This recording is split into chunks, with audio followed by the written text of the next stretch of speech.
नमस्कार दोस्तों, स्वागत है आप सभी का आज के मुख्य समाचार के इस वीडियो में। जी हां दोस्तों, मोदी सरकार की तरफ से बड़ी और महत्वपूर्ण खबर की अपडेट निकल कर आ रही है, जिसकी सटीक जानकारी हम आपको इस वीडियो में देंगे। बस आप इस वीडियो के साथ अंत तक बने रहें।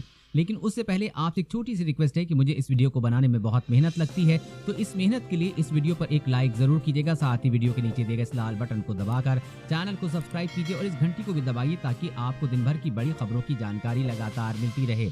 तो चलिए दोस्तों, एक एक करके सभी बड़ी खबरों के बारे में जान लेते हैं। तो दोस्तों, आज की पहली बड़ी खबर की अपडेट की बात करें। 1 अप्रैल से मोबाइल पर बात करना और इंटरनेट यूज करना पड़ेगा महंगा, टेलीकॉम कंपनियों ने की तैयारी। जी हां, टेलीकॉम कंपनियां अगले आने वाले महीने में टैरिफ प्लान में बढ़ोतरी कर सकती हैं, जिसके चलते ग्राहक को मोबाइल पर बात करना और इंटरनेट यूजर्स करना महंगा पड़ सकता है। बता दें कि टेलीकॉम कंपनियां 1 अप्रैल से दरों में वृद्धि करने की तैयारी में। एक रिपोर्ट के अनुसार आगामी 1 अप्रैल से शुरू हो रहे वित्तीय वर्ष 2021-22 में अपने रेवेन्यू को बढ़ाने के लिए कंपनियां एक बार फिर से टैरिफ महंगे कर सकती हैं। हालांकि इसकी कीमतों में इतनी बढ़ोतरी की जाएगी जिसको लेकर अभी कोई खुलासा नहीं किया गया है।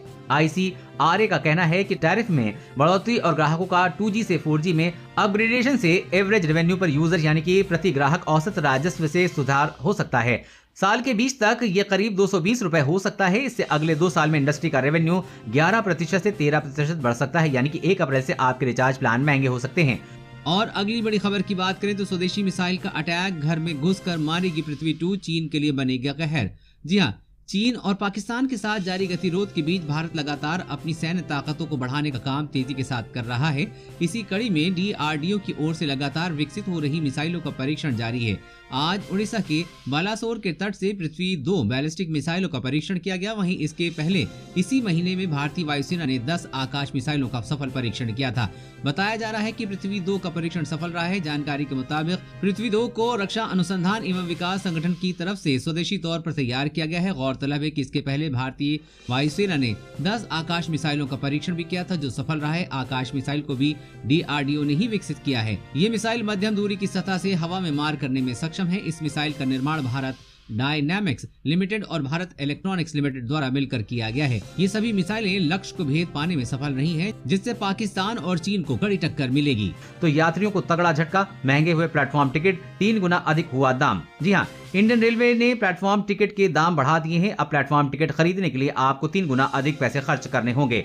दरअसल साउथ ईस्टर्न रेलवे ने प्लेटफॉर्म टिकट को 3 गुना तक महंगा करने का आदेश दिया है। आदेश के लिए एक सर्कुलर भी जारी किया गया है। ऐसा कहा जा रहा है कि कोरोना संक्रमण के दौर में स्टेशनों पर भीड़ कम करने के उद्देश्य से रेलवे ने यह फैसला लिया है। बता दें कि सभी रेलवे स्टेशन पर कल से आम लोगों की एंट्री चालू कर दी गई है। दरअसल कोरोना वायरस की वजह से अब तक आम लोगों के लिए प्लेटफॉर्म पर एंट्री बैन थी। अब तक केवल रेल टिकट खरीदने वाले यात्रियों को ही रेलवे स्टेशन पर आने दिया जा रहा था। कोरोना के चलते प्लेटफॉर्म टिकट के एनकाउंटर को बंद कर दिया गया था, लेकिन अब प्लेटफॉर्म टिकट काउंटर चालू हो गया है। हालांकि अब प्लेटफॉर्म टिकट खरीदने के लोगों को ज्यादा पैसे खर्च करना पड़ेंगे। अब आपको 50 रुपए से 100 रुपए तक अलग अलग प्लेटफॉर्म पर टिकट के दाम चुकाने पड़ सकते हैं।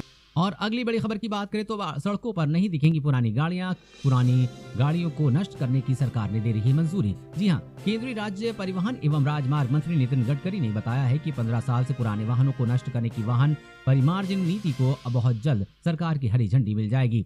केंद्र सरकार ने इलेक्ट्रॉनिक वाहनों को बढ़ावा देने के लिए 26 जुलाई 2019 को मोटर वाहन नियमों में संशोधन का प्रस्ताव दिया था, जिसके तहत 15 साल से पुराने वाहनों को नष्ट करने का नियम था। इस नियम के तहत 15 साल से पुरानी कार, ट्रक और बसों को नष्ट किया जाएगा। केंद्रीय परिवहन मंत्री नितिन गडकरी ने कहा कि जल्द ही इस प्रस्ताव को मंजूरी मिल जाएगी, क्योंकि देश में 15 साल से ज्यादा पुरानी गाड़ियों की संख्या बढ़ती जा रही है, जिससे देश में प्रदूषण का खतरा भी बढ़ता जा रहा है। इसलिए देश भर में जितनी भी पुरानी गाड़ियां हैं उन्हें नष्ट कर दिया जाएगा और इन गाड़ियों को सड़क पर चलाने की इजाजत नहीं होगी। और अगली बड़ी खबर की बात करें तो ड्राइविंग लाइसेंस के लिए अब आप नहीं होंगे परेशान। इन राज्यों में अब ड्राइविंग लाइसेंस बनवाना हुआ आसान। जी हाँ, अगर आप वाहन चलाते हैं और ड्राइविंग लाइसेंस बनवाना आपके लिए बेहद जरूरी है। बिना ड्राइविंग लाइसेंस के वाहन चलाना जुर्म है। वहीं देश के लिए नए मोटर वाहन कानून लागू होने के बाद बिना ड्राइविंग लाइसेंस के वाहन चलाते हुए पकड़े जाने पर 5,000 रुपए के जुर्माने का प्रावधान है। ऐसे में ड्राइविंग लाइसेंस बनवाने के लिए RTO दफ्तर के चक्कर लगाते रहते हैं और दलालों के झांसे में आकर काफी पैसे गंवा देते हैं। अब कुछ राज्यों में सहूलत दी गई है। अगर आप उत्तर प्रदेश, मध्य प्रदेश, बिहार, राजस्थान, दिल्ली, NCR या झारखंड में रहते हैं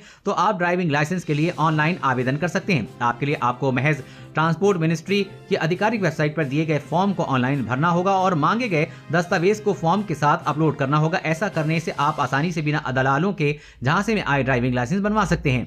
और अगली बड़ी खबर की बात करें तो चीन पर भारत का एक और वार। अब सिर्फ भरोसेमंद कंपनियों से खरीदे जाएंगे टेलीकॉम इक्विपमेंट्स। जी हाँ, सीमा पर तनाव के लिए चीन के खिलाफ भारत ने एक और कदम उठाया है। सरकार ने केवल भरोसेमंद कंपनियों से टेलीकॉम इक्विपमेंट खरीदने को कहा है। अब इस क्षेत्र में चीनी कंपनियों का दबदबा है। बुधवार को ये फैसला कैबिनेट कमेटी ऑफ सिक्योरिटी द्वारा लिया गया है। सरकार की तरफ से किसी देश का नाम नहीं लिया गया है, मतलब साफ तौर पर ये नहीं कहा गया है कि खतरे वाला देश कौन सा है, लेकिन साफ इशारा है कि निशाना चीन पर है। इसका असर हुआवे और ZTE पर देखने को मिलेगा। हुआवे, एयरटेल, वोडाफोन आइडिया और ZTE अब तक BSNL आदि का मुख्य सप्लायर रहा है।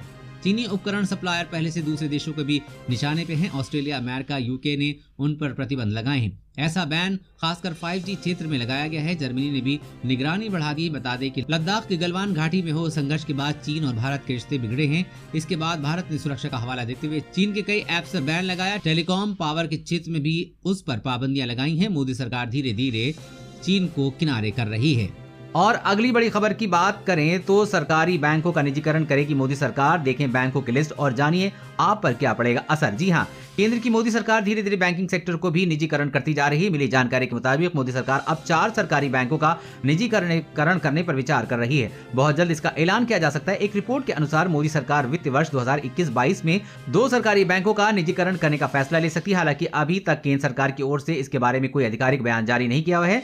खबर के मुताबिक bank of Maharashtra, bank of India, Indian overseas bank और सेंट्रल बैंक ऑफ इंडिया का निजीकरण किया जा सकता है। मोदी सरकार बैंकों के निजीकरण करने की शुरुआत छोटे बैंकों से कर सकती है ताकि बैंकों के निजीकरण से होने वाली परेशानियों का पता चल सके। बता दें कि बैंकों के निजीकरण होने से आम लोगों पर इसका कोई असर नहीं होगा, लेकिन बैंक यूनियन लोगों को नौकरियां जाने का खतरा बताकर इस निजीकरण का विरोध कर रही है तथा बैंकों के निजीकरण को गलत बता रहे हैं। वैसे दोस्तों, आपकी क्या राय है? बैंकों का निजीकरण मोदी सरकार को करना चाहिए या नहीं? नीचे कमेंट करके जरूर बताइएगा। और अगली बड़ी खबर की बात करें तो ये है भगवान शिव का रहस्यमय मंदिर दर्शन देकर समुद्र में हो जाता है गायब। जी हाँ, गुजरात के वडोदरा में भगवान शिव का एक ऐसा मंदिर है जो देखते ही देखते गायब हो जाता है और फिर अचानक ही दोबारा दिखने लगता है। दरअसल इस मंदिर की इसी खूबी के कारण ये दुनिया भर में प्रसिद्ध है। भगवान शिव के भक्त इस घटना को अपनी आंखों से देखने के लिए दूर दूर से दौड़े चले आते हैं। इस मंदिर का नाम स्तंभेश्वर महादेव मंदिर है और ये समुद्र स्थित है। पौराणिक कथा के अनुसार इस मंदिर का निर्माण अपने तपोबल से भगवान शिव के पुत्र कार्तिकेय ने किया था। इस मंदिर का ओझल हो जाना कोई चमत्कार नहीं बल्कि एक प्राकृतिक घटना का परिणाम है। दरअसल दिन में कम से कम 2 बार समुद्र का जल स्तर इतना बढ़ जाता है कि मंदिर पूरी तरह से समुद्र में डूब जाता है। फिर कुछ ही पलों में समुद्र का जल स्तर घटने लगता है और मंदिर फिर से नजर आने लगता है। ये घटना हर रोज सुबह और शाम के समय घटती है। श्रद्धालु इस घटना को समुद्र द्वारा शिव की अभिषेक करना कहते हैं।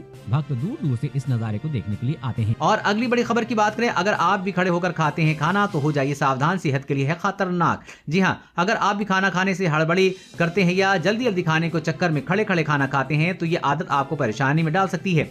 एक सर्वे में इस बात का खुलासा हुआ है कि खड़े खड़े खाना आपकी सेहत के लिए नुकसानदायक साबित हो सकता है। यही नहीं, अगर आप जल्दी जल्दी खाना खाते हैं तो ये भी आपकी सेहत के लिए अच्छी आदत नहीं है। दरअसल सुबह स्कूल, कॉलेज या ऑफिस जाने की हड़बड़ी में हर घर में देखने को मिलता है कि देर ना हो जाए इसलिए लोग भोजन को समय नहीं दे पाते हैं, जल्दी वो ब्रेकफास्ट कर लेते हैं। एक रिसर्च के अनुसार ऐसा करने पर शरीर की कुछ स्वाद ग्रंथियां काम करना बंद कर देती हैं और शारीरिक और मानसिक तनाव बढ़ जाता है। यही नहीं, खड़े होकर खाना खाने से आसानी से डाइजेस्ट भी नहीं हो पाता है और डाइजेशन में कई गुना अधिक समय लगता है। इससे पाचन की प्रक्रिया में समय लगता है, उससे शरीर में कई तरह की बीमारियां होने लगती हैं। इसीलिए आपको सावधानी बरतनी चाहिए। और अगली बड़ी खबर की बात करें तो अब सुरक्षित होंगे रेल यात्री, अपराधियों पर नकेल कसने की तैयारी रेलवे। जी हां, यात्रियों की सुरक्षा के साथ अपराधियों पर भी नकेल कसने की योजना पर रेलवे काम कर रहा है। रेलवे स्टेशनों पर सिक्योरिटी एंड सर्विलांस सिस्टम से लैस करके व ट्रेनों में CCTV कैमरे से लैस करके अपराधियों पर शिकंजा कसा जाएगा।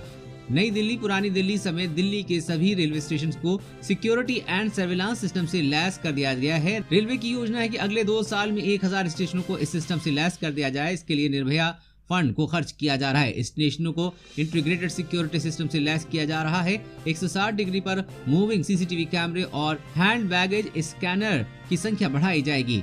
बम डिटेक्शन और डिस्पोजल सिस्टम में भी लैस किया जाएगा। राजधानी के स्टेशनों पर इसके लिए CCTV कंट्रोल रूम भी तैयार किया गया है। ऐसे सिस्टम लगाने की योजना है कि लावारिस वस्तु को देखते ही स्टेशन पर बजर बजने लगे और स्टेशन परिसर से आधा किलोमीटर की गतिविधियों पर नजर रखी जा सके। इससे रेल यात्रियों की सुरक्षा बढ़ेगी और अपराधियों पर लगाम लगेगा।